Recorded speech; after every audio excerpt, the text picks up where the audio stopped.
Hello সবাইকে, আমার আরেকটা নতুন ব্লগে তোমাদের সবাইকে আবারও স্বাগতম। প্রথমে তোমরা বলো তো, এখন গরমটা কিরম পড়েছে? আমার তো গরমে নাজেহাল অবস্থা। তোমাদের কেমন অবস্থা অবশ্যই কমেন্ট করো। তো যেদিনের ব্লগটা আমি তোমাদের সাথে আজকে শেয়ার করব, সেদিন আমরা চলে গেছিলাম একটু প্রিন্সেপার। আমি প্রায় 2-3 বছর পরে গেছি। তো গিয়ে প্রথমে একটু ফটো টটো তুললাম, জাস্ট এমনি একটু ঘুরতে গেছিলাম। কি করব, রবিবারের সন্ধ্যা, ফাঁকাই বসে থাকতে হয়। তারপর এখানে বেশ হাওয়া দিচ্ছিল, ওর জন্য এখানেই বসেছিলাম। আর খুব দেখতে জায়গাটা সুন্দরও লাগছিল, আর সেদিন ভিড়ও খুব ছিল।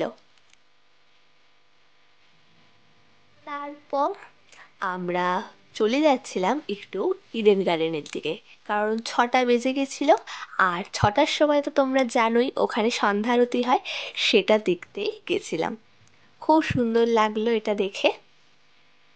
সন্ধ্যা আরতি দেখতে দেখতে তারপর আমরা চলে গেলাম স্টেশনে গিয়ে আমরা তারপর সেখান থেকে চলে গেছিলাম আদি মালঞ্চতে। যেটা এই ব্লগটা তোমাদের সাথে আমি আগেও শেয়ার করেছি। হাতিবাগানের স্টার থিয়েটারের একেবারে উল্টো দিকে রাস্তা দিয়ে গেলে একটা মালঞ্চর একটা রেস্টুরেন্ট আছে।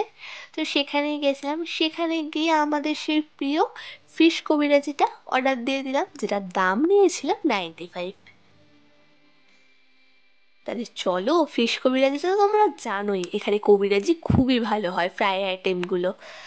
আর কবিরাজের মধ্যে কতটা ফ্রেশ মাছটা খালি দেখো, আর অনেকটা পরিমাণ মাছ থাকে, আর খেতেও খুব সুন্দর হয়।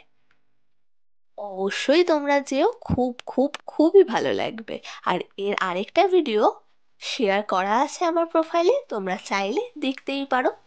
তারপর সেখান থেকে বেরালাম, বেরিয়ে একটু হাঁটতে লাগলাম, হেঁটে হেঁটেই। আর গরমটাও তো মারাত্মক পড়েছিল, তাই একটু কোল্ড ড্রিঙ্কস কিনেই বাড়ি যেতে লাগলাম। তো এইভাবেই আজকে সন্ধ্যাটা কাটিয়ে দিলাম।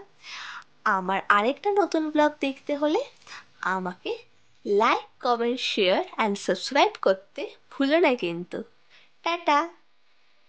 আবার একটা নতুন ব্লগে তোমাদের সাথে আবার দেখা হবে।